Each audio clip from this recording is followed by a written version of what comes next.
सभी मित्रगणों, सहकर्मियों, समाज सेवियों, digital education the Bihar teachers के सम्मानित विषय विशेषज्ञों, कलाकारों, बच्चों, शिक्षकों, प्रबुद्धजनों, बुद्धिजीवियों, IITG, NEET, doubt forum, Telegram group के सभी सम्मानित प्रोफेसर्स, शिक्षकों, बच्चों सहित आप सभी भारतवासियों को स्वतंत्रता दिवस की ढेरों शुभकामनाएं। आप जानते हैं कि भारत आज आज़ादी का 74वां दिवस मना रहा है। हम सभी भारतवासी गौरवान्वित हैं इस दिवस को मनाते हुए। आखिर हो भी क्यों ना, हमारा देश जो कभी गुलामी की जंजीरों से झगड़ा, स्वच्छंद आसमान को निहारने व मुक्त हवा में उन्मुक्त होने की आस देख रहा था, लाखों वीरों वीरांगनाओं की आहुति देकर हुई है ये प्राप्त आज़ादी। इस आज़ादी को प्राप्त करने के लिए क्या क्या कुर्बानियाँ देनी पड़ी है वो तो आज किसी से छुपी नहीं है, हम सभी जानते हैं। और जब जब उन कहानियों, अतीतों को पढ़ते हैं तब तक जो उबाल इस मुल्क के लोगों में देखने को मिलता है, जो महसूस होता है, जो अनुभूति होती है, वो भी किसी से छुपी नहीं है। और हर उन चुनौतियों को हम लोगों ने जो भी हम लोग के सामने आया है आज़ादी के बाद, इस देश रूपी परिवार ने कई खुशियाँ, त्यौहार, गम और चुनौतियों का सामना किया है।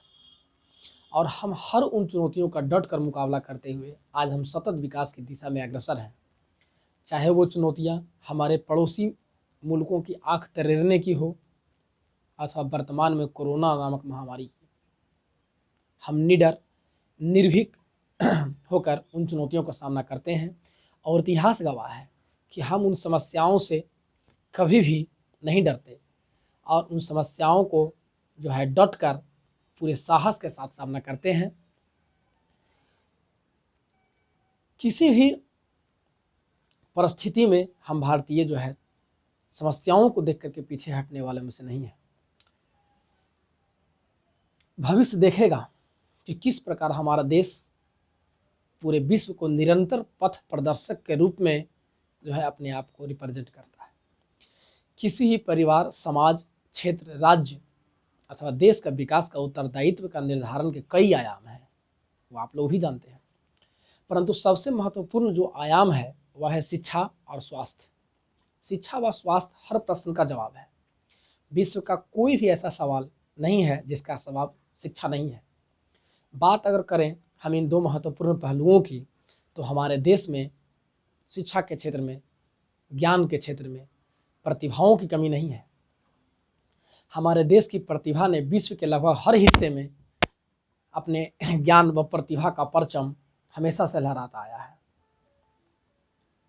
चाहे वो प्राचीन विश्वविद्यालय नालंदा विश्वविद्यालय की बात हो, या फिर डॉक्टर राजेंद्र प्रसाद, डॉक्टर कलाम साहब जैसे नामचीन हस्तियों का, ज्ञानियों का, अपितु अभी भी हमें अपने आप को अग्रणी देश साबित करने में, अग्रणी कायम रखने में, बुलंदियों पर टिके रहने को कई ऐसे हर्डल्स हैं जिसे पार करने अति आवश्यक है। बात करें तो भारत अपनी स्वतंत्रता के 74 वर्षों के बाद भी सार्वभौमिक साक्षरता के लक्ष्य से पीछे है, उसे पूरा कर रहा है। देश में स्कूलों की संख्याएं हैं, लेकिन उनके पास उचित बुनियादी ढांचाओं का अभाव है। हालांकि भारत 21वीं शताब्दी के ज्ञान आधारित सूचना समाज के निर्माण के लिए एक शक्तिशाली उपकरण के रूप में उच्च शिक्षा के उपयोग में लगा हुआ है। मात्रात्मक और गुणात्मक दोनों ही परिस्थितियों में उच्च शिक्षा परिदृश्य में काफ़ी सुधार हुए हैं। भारतीय जो प्रोफेशनल्स हैं, हमारे भारत के रहने वाले जो प्रोफेशनल्स हैं, वो दुनिया में सर्वश्रेष्ठ माने जाते हैं। यह भारतीय शिक्षा प्रणाली की अंतर्निहित ताकत का द्योतक है। आप कहिए तो जैसे भारत जैसा जो देश है, हमारा जो भारत है, वह उच्च शिक्षा की मात्रा और गुणवत्ता में विदेशों में अध्ययन के कई महत्वपूर्ण मुद्दों की पहचान चर्चा करने का प्रयास किया। इसका मतलब मौजूदा परिदृश्य की पृष्ठभूमि और चुनौतियों को पूरा करने की संभावनाओं के खिलाफ उच्च शिक्षा का आकलन करने में एक मामूली सा योगदान है। भारत को तत्काल अवसर से ऊपर उठकर उठना होगा, अवसर से ऊपर जाना होगा, अवसर को पकड़ना होगा और अपने उच्च शिक्षा प्रणाली को जीवंत, प्रतिस्पर्धी, सार्थक, उद्देश्यपूर्ण बनाने के लिए जो है कंटिन्यूअस, सतत रूप से प्रयास करना होगा। मित्रों, इसके अलावे उच्च शिक्षा की गुणवत्ता का कोई विकल्प नहीं है, इसको करना ही होगा। ग्रॉस एनरोलमेंट रेशियो जो है हमारा बहुत कम है। इसके अलावा अगर हम बात करें कि उच्च शिक्षा की गुणवत्ता का, तो हमारे समाज में जो है बात करिए तो ज़रूरतों को पूरा करने की गंभीर समस्याओं के साथ जो है देश लंबे समय से जूझ रहा है, सामना कर रहा है। मूलभूत आवश्यकताओं, भारत में उच्च शिक्षा की वर्तमान स्थिति और चुनौतियों पर माध्यमिक स्रोतों की पर्याप्त संख्या की समीक्षा नहीं हो पा रही है। ने ऐसा समझिए कि उदाहरण स्वरूप जो है 3 मेजर चीज है: बुनियादी ढांचा, शिक्षक और मान्यता के संबंध में शिक्षा की गुणवत्ता। शिक्षा की स्थिति, गरीब और योग्य छात्र को शिक्षा से वंचित नहीं करना, शिक्षा में नैतिकता को शिक्षा प्रणाली के अति व्यावसायीकरण से बचाना, यह सुनिश्चित करना कि भारतीय उच्च शिक्षा प्रणाली जो हो वह टिकाऊ हो और वैश्विक मानकों को पूरा करे। अभी देखिए वर्तमान में 2020 भारत में जो है 2020 में नई शिक्षा प्रणाली, नई शिक्षा नीति जो है को मान्यता प्रदान की गई है, जिसमें कई शिक्षा के क्षेत्र में कई परिवर्तन किए गए हैं, जिससे शिक्षा के क्षेत्र में एक व्यापक परिवर्तन होने की भी संभावना है। हमारा शिक्षा का स्तर बढ़ने की संभावना है। उसको लागू करने में भी कई समस्याएं हैं जिसको जो है समझने की आवश्यकता है। स्कूली शिक्षा के सभी स्तरों पर लोगों को एक समान पहुंच सुनिश्चित करना इस योजना का लक्ष्य है। भारतीय भाषाओं को बढ़ावा देने की बात की गई है इस बार, जो कि स्वागत योग्य है। देखिए, चर्चा करने के तो कई पहलू हैं दोस्तों, लेकिन देश के विकसित और समृद्ध बनाने के लिए हर एक नागरिक का योगदान, आपका, हमारा, उसका, इसका, सभी का योगदान बहुत आवश्यक है। हम सब योगदान दे सकते हैं, हम सब समर्थ हैं, क्षमतावान हैं, कैपेबल हैं योगदान देने के लिए देश को सर्वश्रेष्ठ बनाने में। कैसे कर सकते? हम अपने मोहल्लों को देखो स्वच्छ रखें, देश के विकास में महत्वपूर्ण योगदान होगा। हम किसी लाचार असहाय को मदद करें, वह देश के विकास में जो है महत्वपूर्ण होगा। हम यदि सक्षम है तो किसी अक्षम व्यक्ति, परिवार, समाज को मदद करें, यह भी देश के विकास में सबसे महत्वपूर्ण पहल है। हम जन जागरूकता फैलाएंगे, सामाजिक न्याय पर, कुप्रथा पर, समाज को हानि पहुंचाने वाले बैड एलिमेंट्स पर, इन सब पर हम जन जागरूकता फैलाएंगे। व्यक्ति, परिवार, क्षेत्र, समाज को सशक्त करेंगे। यह भी हमारा देश के जो है विकास में बहुत महत्वपूर्ण योगदान होगा। हम समाज में दहेज प्रथा, नशाखोरी जैसे कुप्रथाओं को दूर करने का प्रयास करेंगे। ये सब गंभीर समस्याएं हैं जिसका उन्मूलन होना बहुत नितांत आवश्यक है, आप भी जानते हैं। यानी एक वाक्य में यह कहें कि हम भी सभी भारत के नागरिक सक्षम हैं इस सोने की चिड़िया कहलाने वाले भारत देश को विश्व के सर्वश्रेष्ठ देश कहलाने वाले देश बनने के लिए योगदान देने में। अपनी क्षमताओं का आकलन करिए और उसके अनुरूप उपयोग करें। क्षमताओं का जो भी कर सकते हैं करें, जो बन पड़ता है वही मदद करें राष्ट्र को विकास में। हालांकि इन सभी जो भी चर्चाएं हम अभी कर रहे हैं, उन सभी चर्चाओं से जो महत्वपूर्ण चर्चाएं हैं कि जो वर्तमान में जो हमारे देश को खोखला करता जा रहा है, हमारे देश के विकास में जो सबसे महत्वपूर्ण बाधक है वह यह है भ्रष्टाचार। सबसे महत्वपूर्ण पहलू चर्चा के लिए जो है भ्रष्टाचार। भ्रष्टाचार मुक्त समाज जब होगा तभी विकास जो है कर पाएगा हमारा देश, क्योंकि एक ऐसा गंभीर घाव है जो अंदर अंदर हमारे राष्ट्र को खोखला कर देगा। यहीं से शुरू करिए, यहीं से शुरू करो देश को योगदान देने। जब तक भ्रष्टाचार खत्म नहीं होगा हमारा देश प्रगति के पथ पर अग्रसर नहीं रह सकेगा। भ्रष्टाचार का विरोध करें, घबराएं नहीं, घबराइए नहीं। यदि हमारे राष्ट्रपिता महात्मा गांधी भ्रष्टाचार जैसे चीज का साथ देते, श्री नेहरू, श्री बोस, महारानी लक्ष्मीबाई के नाम जानते हैं, सहित कई लाखों करोड़ों स्वतंत्रता सेनानी अगर घबराते, स्वार्थ सिद्धि की बात करते, तो शायद आज हम क्या स्वतंत्रता दिवस इतना उल्लास के साथ मना रहे होते? नहीं, बिल्कुल नहीं। उनकी कुर्बानियों को मित्रों व्यर्थ नहीं जाने दीजिए। मानवता को अपने अंदर जिंदा रखिए, देशभक्ति को अपने अंदर जगाए रखिए और प्रण लीजिए कि न गलत करेंगे, न भ्रष्टाचार करेंगे, न भ्रष्टाचार का साथ देंगे, न भ्रष्टाचार देखेंगे। जहां भी गलत हो उसका विरोध करें। मैं आप लोगों को थोड़ा ध्यान इस ओर भी आकृष्ट कराना चाहता हूं दोस्तों कि समाज के जो हमारे अभिवंचित वर्ग हैं, जैसे महिलाएं, वृद्ध, बच्चे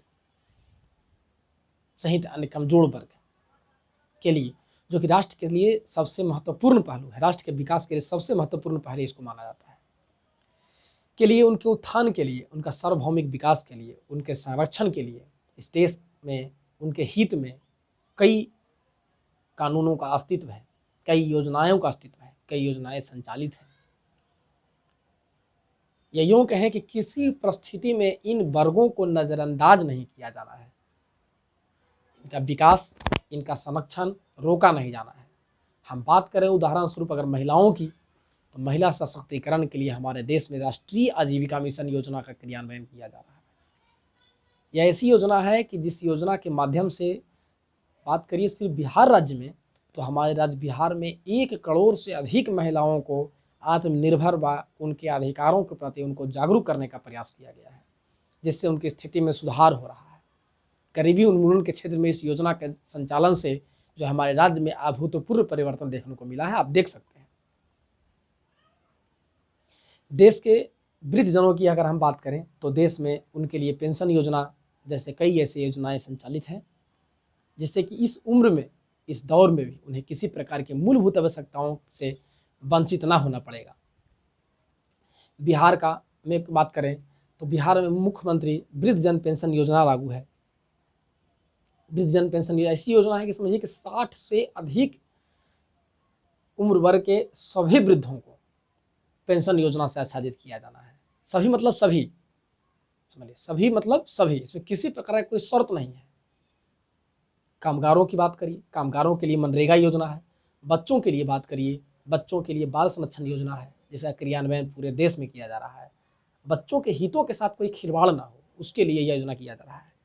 निसहाय, निराश्रित बच्चों के लिए बात करिए तो निसहाय, निराश्रित बच्चों के लिए हमारे राज्य बिहार में परवरिश योजना का संचालन किया जा रहा है, जिसमें 1000 रुपये की अनुदान राशि प्रति माह ऐसे बच्चों को बेहतर पालन पोषण, उनके बेहतर शिक्षा, परवरिश के लिए दिया जाता है सरकार द्वारा।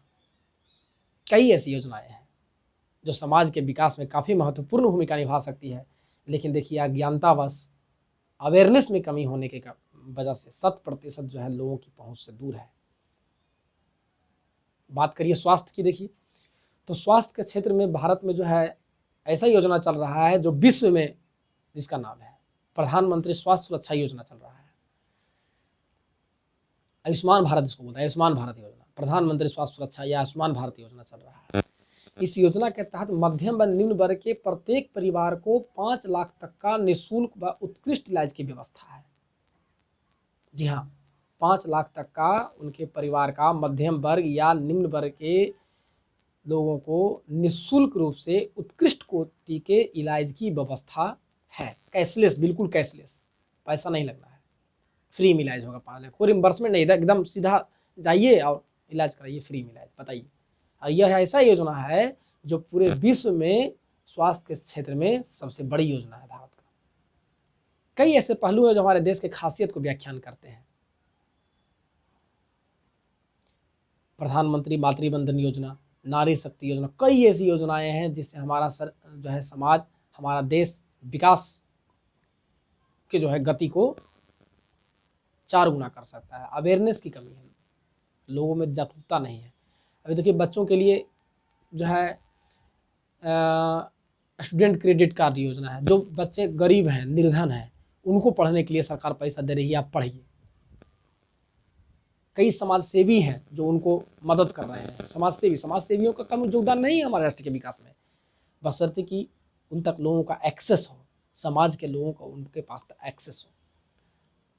कई समाज सेवी हैं, कई ऐसे वर्ग हैं जो बच्चों के शिक्षा के क्षेत्र में देखिए ऐसे काम कर रहे हैं, निःशुल्क शिक्षण कर रहे हैं, निःशुल्क शिक्षा दे रहे हैं। विद्या विहार टीचर्स ग्रुप है, देखिए एकदम निःशुल्क निस्वार्थ भाव से जो है एक शिक्षकों का एक बड़ा वर्ग, ज्ञानियों का बड़ा वर्ग, कलाकारों का एक बड़ा वर्ग को समेटे हुए है और जो है लोगों को पब्लिक फोरम में एजुकेशन, निःशुल्क एजुकेशन उपलब्ध करा रहा है। तो देखिए प्रतिभाओं की कमी नहीं है, प्रतिभा को निखारने की आवश्यकता है। स्टूडेंट क्रेडिट कार्ड बिहार सरकार देती है निःशुल्क पढ़ने के लिए, और वहाँ क्रेडिट कार्ड से पैसा लीजिए, पढ़िए, उसके बाद नौकरी होने पर चुकाइए। अगर सफल नहीं होते हैं तो सरकार माफ़ करने पर ही विचार कर सकती है। ऐसे माननीय मुख्यमंत्री जी हाल के जो है सभा को संबोधित करते हुए बोले थे। तो देखिए राष्ट्र को विकास के पथ पर अग्रसरित हो, इसके लिए हम सभी देशवासियों को एक होना पड़ेगा। हम सभी समाज सेवियों को सोचना होगा। हमारे समाज में जो है आपसी भाईचारा, सौहार्दपूर्ण वातावरण को बढ़ावा देना होगा, ज्ञान को बढ़ावा देना होगा। ज्ञान बढ़ेगा तो सब कुछ संभव है। ज्ञान एक ऐसा कुंजी है कि जिससे हर समस्याओं का ताला को खोला जा सकता है। तो इन्हीं शब्दों के साथ मैं आप सभी लोगों का पुनः सब शुभकामना देता हूँ और अपनी वाणी को विराम देता हूँ। जय हिंद।